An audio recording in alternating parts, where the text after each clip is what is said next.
Hello and welcome to another video review. This is Black Mesa for PC and Linux. This is a first-person shooter and a remake of the original Half-Life from 1998. It was developed by Crowbar Collective and released in full in 2020 after an early access period starting in 2015, which in turn followed a lengthy process of gradual development as a mod known as Black Mesa Source, that started as a response to the so-called remake of Half-Life called Half-Life Source that Valve put out, which just ported the original Half-Life over to the, at the time, brand new Source engine, and thus it made the water look better and introduced Havoc physics, and that was about it. With Valve's so-called remake of the original Half-Life in the form of Half-Life Source being so incredibly underwhelming, fans obviously took it upon themselves to make improvements, thus you end up with Black Mesa Source, and eventually the full release of Black Mesa as a standalone product. Now, over the course of its development, Black Mesa received quite a bit of praise, and by the time it finally released in full,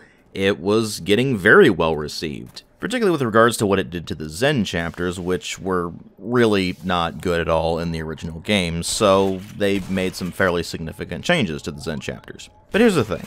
When it comes to remaking a game, you need to ask yourself a few questions. The first question is, does this game actually need a remake in the first place? And the answer to that question, in frankly most cases, is actually going to be no, it does not need a remake, because all it really needs are some modernization tweaks, things like being able to run the game in widescreen resolution, making improvements to the interface to not only work better on modern displays, but also just be more accessible in general, making improvements to the controls so they're more responsive, introducing tutorials if the game just didn't have one to begin with, and of course things like ironing out technical problems that the original game had, or technical problems that are preventing it from running properly on modern systems. If those are the kinds of things that the game needs, then it doesn't actually need a remake as much as it just needs a remaster. And if you want a prime example of that kind of thing, then you can look at the kind of remasters that Night Dive has been doing with the likes of the Turok series. So is that the treatment that Half-Life needed?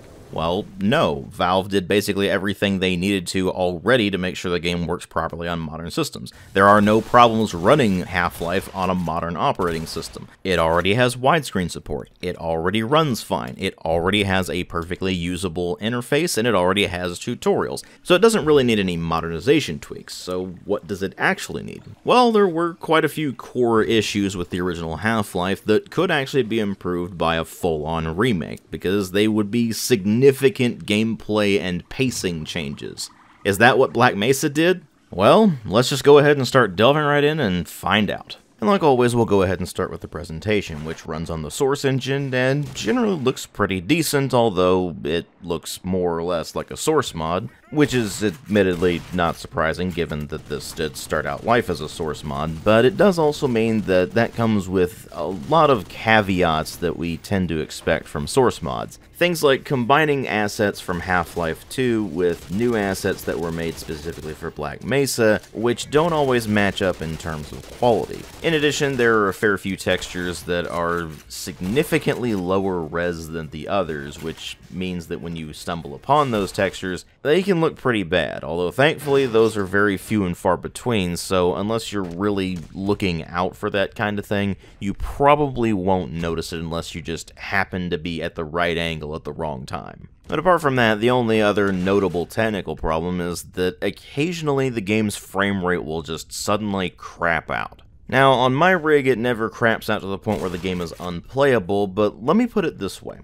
When I'm running this game on my hardware, which is a Ryzen 9 5900X, 64 gigs of RAM, and an RTX 3080 12GB model, normally the game is running at around 250 to 300 frames per second when I run this thing uncapped. Now that probably sounds incredibly high to you, and it is incredibly high. I mean, it's a Source game. You pretty much expect those to run really well on modern hardware. Which is why it's so weird that the game's frame rate occasionally drops well below 100 frames per second, sometimes even close to 60 or less. You may not necessarily think that's all that big of a deal considering that you're watching this on a YouTube video which is capped at 60 frames per second, but if you're like me and you're running a monitor that has a refresh rate higher than 60 frames per second, trust me, you notice when it goes from about 300 frames a second down to 80 or less. And the thing people need to understand about this is that it's not necessarily that I just want this game to constantly run at 300 frames per second. I don't really care about that. What I care about is the consistency of the frame rate.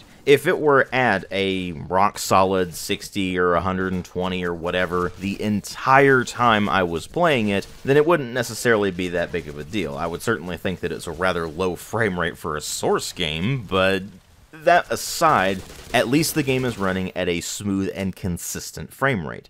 The problem is that it doesn't run at a smooth, consistent frame rate. It's constantly going all over the place, and I have absolutely no idea why. I mean, sure, you will see some drops when you go into the more open areas with a lot of stuff being rendered at once, and that's something you would normally expect. But when your frame rate drops 100 to 150 plus frames, there's something very wrong there. And while the game certainly never became anything remotely resembling unplayable due to frame rate on my end, that may or may not be the case on your end, depending on what hardware you're running. I mean, think about it this way. The recommended system specifications for this are a 3.2 GHz quad-core processor or greater, 8 gigs of RAM, and a 4 GB video card or greater. That is about 4 or 5 generations of PC hardware ago, and if you're running a system that's closer to those specs, then those frame rate drops, which are not much more than a nuisance on my end, might actually be a fairly significant problem on yours. And while I didn't have any significant technical problems on my end as far as things like crashes or anything like that's concerned, I have seen some reports of people getting a fair amount of crashes, so when I say your mileage may vary on this particular game, it can vary quite a lot, at least in terms of the technical aspects. So definitely keep that in mind if by the end of this review you're still interested in picking up Black Mesa. That said, there is also somewhat of an elephant in the room as far as the visual quality is concerned. Which is to say that while the game's full release was in 2020, it looks like it could have come out close to a decade before that. Now sure, you can throw all manner of excuses at me. DW, it's been in development more than a decade. Of course it looks like it could have come out about a decade ago. DW, it's a small indie team with relatively few resources. Of course it looks like it could have come out a decade ago. So on and so forth. Sure, if you want to throw those excuses at me, you can, but the simple fact of the matter is that nobody is going to be impressed by the raw visual fidelity. But what you might be impressed by are the aesthetics. The art design in this game is excellent, especially once you get to Zen, which had a massive visual upgrade compared to the original Half-Life. Sure, the Black Mesa facility itself was a significant upgrade over the original Half-Life in terms of visual fidelity and general art style as well, but it wasn't quite as stark as the difference between the original Zen and the Zen in Black Mesa. Zen in Black Mesa is beautiful to look at. And in addition to being absolutely beautiful to look at, it really does give you that impression of being in a truly strange alien world, unlike how the original Half-Life Zen was pretty underwhelming as far as alien worlds go. So what Black Mesa may lack in terms of raw visual fidelity, it more than makes up for in terms of the art design. They have done a fantastic job with that and deserve every bit of praise they can get for it. The sound design, on the other hand, is much more of a mixed bag. The sound effects are okay. I mean, sure, they're definitely better than the original Half-Life, but that's not really saying much. The original Half-Life sound effects just weren't very good. But some of the sound effects in Black Mesa definitely sound like they were adapted from a stock sound library, particularly things like the 357 Magnum. Then you move over into voice acting, and that's something that was always memed on in the original Half-Life. It was certainly a big deal for the time to have a fully voiced game, because that was still a fairly new thing, but the voice acting in the original Half-Life is pretty much so bad it's funny. But the voice acting in Black Mesa isn't so bad it's funny. It's just okay. Nothing particularly impressive. Nothing particularly bad either. Just decent enough voice acting, all things considered. Then you move over into the soundtrack, and that's where things go all over the place. On the one hand, the more moody ambient stuff you hear in the game, which is mostly concentrated in the part of the game set in Zen, all works fairly well, but the rest of the soundtrack is a bit too action-packed for its own good. So much so that I didn't really realize just how loud the soundtrack was going to be, and I almost blew my eardrums out once We've Got Hostiles started playing. And that was with the music being at about 70% volume. It didn't start to become tolerable until I put it down to about 20% music volume, and even then, that was still loud. So word of warning there, if you're going to mess around with this game, make sure you lower that music volume down to about 20% or less. But anyway, volume aside, the soundtrack in the original Half-Life certainly had moments where it was more action-packed, but most of the soundtrack was more ambient and moody. When you go to Black Mesa, the soundtrack is way more prominent, way more action-packed, and way more in your face, to the point where it actually completely ruins the game's atmosphere. That's not to say that the soundtrack in Black Mesa is bad music, because it's not. It's actually quite decent music. It's just that it doesn't really fit Half-Life, and ultimately becomes a fairly annoying problem throughout the entire game. So when you bring all that presentation together, you end up with something that does impress in terms of art design, but beyond that, the presentation is a bit all over the place.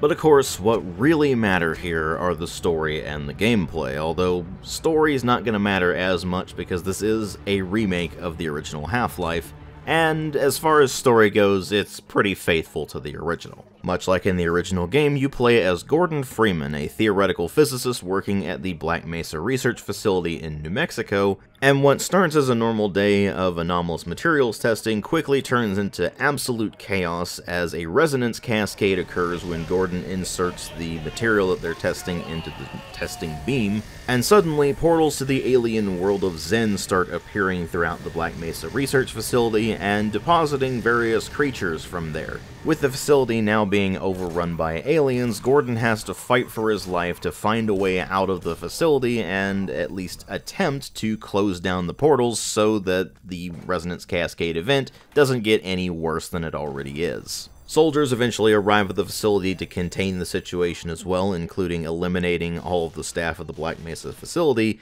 and even they become overwhelmed by the alien presence in fairly short order. Gordon has to fight his way through all of this chaos to reach the Lambda facility, which is the main laboratory for creating portals to Zen in the first place and bringing research materials back, and once he gets there he needs to work with the remaining members of the science team in order to open a portal to Zen, go to Zen himself, and defeat the entity that is maintaining the rifts between worlds. And while Half-Life fans will make this thing out to be way more complicated than it actually is, the actual storyline of Half-Life, and by extension Black Mesa, is very simple. And what people don't necessarily understand about the original Half-Life is that it wasn't the story that people really cared about in the original Half-Life. Plenty of games had storylines as simple as this at the time. What they didn't do was tell the story in the way that Half-Life did. You see, most first-person shooters of the 90s had the idea that the story is expected to be there, but it really isn't important. What really matters is pure gameplay, and that's why you would have experiences like the original Doom and Quake and Duke 3D and all that sort of thing, where it was almost exclusively gameplay-focused, and you didn't even really notice that there was a storyline until you completed an episode or something. Meanwhile, Half-Life takes place entirely in first-person from Gordon's perspective. You start the game off on the tram going into work, getting suited up to do your normal thing, and then all hell breaks loose, and then as you keep going through the game, more of the story is revealed to you. Obviously, you might think to yourself that that sounds like pretty much any first-person shooter, but that's the thing. There is the pre-Half-Life era, and there is the post-Half-Life era. Pre-Half-Life, first-person shooters practically didn't have a story. It was expected to be there, but nobody really cared. After Half-Life, people started caring more and more about storyline in first-person shooters. Although, funnily enough, most first-person shooter developers seem to have forgotten that the storytelling in the original Half-Life was of the relatively active sort, where Gordon is still in control of the player throughout most of the events of the game. There are only a couple of moments in the original Half-Life where control is actually taken away from you. Meanwhile, most first-person shooters after Half-Life don't really do that as much as they constantly take control away from the player and just shove a cutscene in their face. Anyway, I digress here. The point is that it wasn't the story in the original Half-Life that was the interesting part. It was the way it was told. And that was ultimately what made Half-Life such an important game in the history of video games. It actually was not the gameplay, because frankly, as a first-person shooter, even of the 90s, Half-Life is not very good. It's certainly not the worst first-person shooter of the era or anything, but the enemies are all very bullet spongy, the hit scanners are really annoying, the weapon selection is just not very well set up to the point where you'd really only use about 2 or 3 guns throughout almost the entirety of the game just because they were the most practical ones. And because of the aforementioned bullet spongy enemies, none of them were actually all that satisfying to use. And then once you got past the gunplay, the movement was floaty and awkward, particularly with regards to the crouch jumping, which is and always has been an awful mechanic, and I will never understand why people like it. And then, of course, once you got to Zen, there was the long jumping mechanic, which was just really clunky and awkward. You basically had to crouch and jump at the same time, and it only worked some of the time. Other times it would think that you were trying to do a crouch jump, or that you were just trying to crouch, and it just ended up being a mess. Then, of course, there were the few puzzles you had to solve, which were really just more tedious than anything else. They certainly didn't rack your brain. And the game not only suffered from some pacing problems, but the entire section in Zen was just really sloppily thrown together and ends up being, frankly, kind of awful. The end result of all of that was a game that significantly overstayed its welcome. It was definitely too long and too poorly paced, which was actually something that was fixed with the Opposing Force expansion. It was way better paced, way more concise, and it didn't have a lot of the problems that the original Half-Life did, and it actually holds up way better as a first-person shooter than the original Half-Life does. Which is kind of weird to think about when you have a game that is supposedly as legendary as Half-Life is, and it turns out that the expansion pack made by Gearbox Software, of all developers, ends up being that, but actually way better. Just still boggles my mind to this day. But that's not what this video's about. I wanted to give you context, because that is what Black Mesa is ultimately trying to be a remake of. That is what it is trying to essentially put into a new engine and make improvements to. So how did they go about doing this? Well, the funny thing about that is, they seem to think that a game that already overstayed its welcome, a game that was already too long, wasn't actually long enough. So they made Black Mesa nearly twice as long as the original Half-Life. And just by me saying that, you can probably tell where this is going.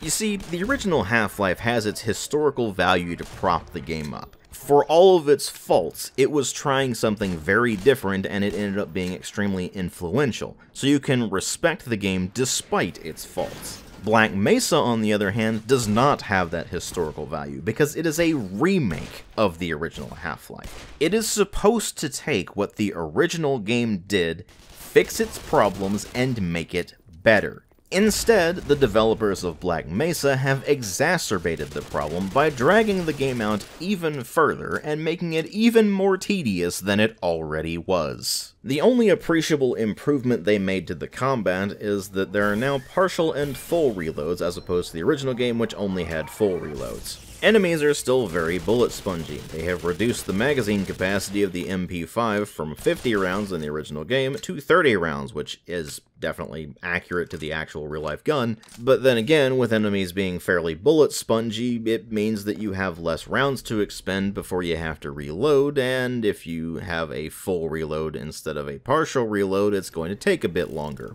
They also made the shotgun less effective, which is just utterly baffling because even Half-Life 2 didn't mess that up, and for some utterly baffling reason, they added iron sights to the 357 Magnum. So you can zoom in a bit and have iron sights on it, but only on the 357. None of the other guns have iron sights, so I don't know why they did it that way. They did at least improve the grenade throwing physics, so the hand grenades are actually usable now, unlike in the original Half-Life where they were basically unusable because the throwing physics were so bad. But the grenades themselves still aren't very good anyway, so it doesn't really matter all that much. So it's bad enough that the gunplay is as mediocre, or in some cases even worse, than the original Half-Life, but what about the combat encounters? Did they at least improve those? Because the original Half-Life didn't have good combat encounters either. No, they didn't improve those either. They are, at absolute best, just as mediocre as the original Half-Life. Okay, well, what about the AI? Is it better than the original Half-Life? Oh, barely, but that's not saying much. And when I say barely, I mean that the enemy will occasionally move around and take cover as opposed to just standing in place and shooting at you like they did in the original game. It basically just uses the same AI behavior that was in Half-Life 2 in its 2 episodes, which wasn't really saying much because the AI wasn't particularly good in those games either. Okay, so if we bring that together, then the combat experience of Black Mesa is at best as mediocre as the original Half-Life, and sometimes even worse than the original Half-Life. So, what about the boss fights? Are those any better than the original? Nope. They made the Gonarch fight significantly longer because now there's a long sequence where you have to run away from it, otherwise it just crushes you and kills you instantly. Because clearly what that tedious fight needed is to be even longer and more tedious. They didn't really do anything at all to the monster in Blast Pit, it's still just as tedious as the original Half-Life.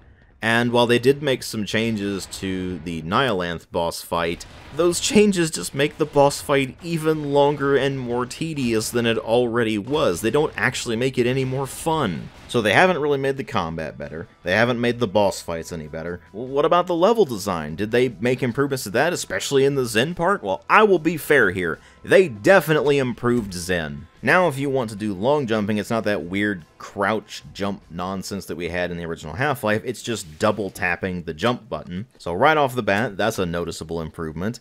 And they made the world of Zen more interesting to look at and gave you more stuff to do there. They give you some rudimentary traversal puzzles to solve. They give you a few new enemies to fight in the form of some extra Houndeye types, ones that will explode when they die, as well as ones that are more heavily armored and so they take more damage to bring down. There's also a section where you're fighting your way through a Vortigaunt village, and they're not automatically hostile unless the controllers appear, in which point they can mind control the Vortigaunts to fight against you, and if you take the controllers out before they do that, then the Vortigaunts aren't hostile to you, which is kinda neat. But that's where the improvements kind of end, because not only did they significantly lengthen the amount of time you spend in Zen, because clearly this game wasn't long enough and needed to be so much longer, but then they throw you into Interloper, which was about 20 or 30 minutes in the original Half-Life, and it was a pretty tedious section of the game, but when the devs of Black Mesa went to improve that, they decided to make it about an hour to an hour and a half long and full of extremely boring, tedious puzzles that just make you want to stop playing the game. Yeah, if you haven't seen the pattern already, let me just spell it out for you. The developers of Black Mesa did not understand what was wrong with the original Half-Life, what could actually be improved with a proper remake. I mean, sure, they definitely understood that the Zen portion of the game was woefully underdeveloped, but beyond that, they didn't understand that the boss fights just weren't all that interesting to go through in the original game, and at absolute best were really just tedious. They didn't understand that the combat was tedious and needed to be improved, and they certainly didn't understand that the pacing of the game and the level design were already dragging the game out too much and made it overstay its welcome, so they made the game even longer with a lot of sections of even more tedious design than the original game, resulting in the game overstaying its welcome for far longer and being much more egregious about it. The end result of all of this is that sure, Black Mesa looks a hell of a lot better than the original Half-Life, sure, it is a much better implementation of the Source engine than Half-Life Source was, and sure, the Zen section is better in Black Mesa than it was in the original Half-Life, but the simple fact of the matter is they messed up the atmosphere and they made the game longer and more boring to play than the original game, resulting in me not being able to recommend it really at all to anybody unless you're just such a die-hard Half-Life fan that you have to own every Half-Life related game. As such, I ultimately give Black Mesa a 2 out of 5. If, for whatever reason, you have never played the original Half-Life, just go play the original Half-Life. Not only is it cheaper, but it runs perfectly fine on modern systems, you don't have the performance issues that Black Mesa has, and while sure the graphics are extremely outdated and the game has quite a few problems, it has enough historical value to be able to weather the storm. If you want to be able to enjoy the experience of playing the original Half-Life, then check out Half-Life Opposing Force, because it does basically everything the original game did, but better, which is just baffling to say, but that's how it is. And, of course, do yourself a favor and just don't bother with Blue Shift at all, because it was basically a cheap cash grab. But as for Black Mesa, well, I guess if you already thought that the original Half-Life wasn't long and tedious enough, then, well, give Black Mesa a try, because that's exactly what it does. Thank you all very much for watching. If you like my videos, please consider supporting the channel on Patreon. If you can't afford to or don't want to, that is perfectly fine, I understand, but the option's there if you're interested, and every bit does help. Thanks again for watching, and I will see you all in later videos.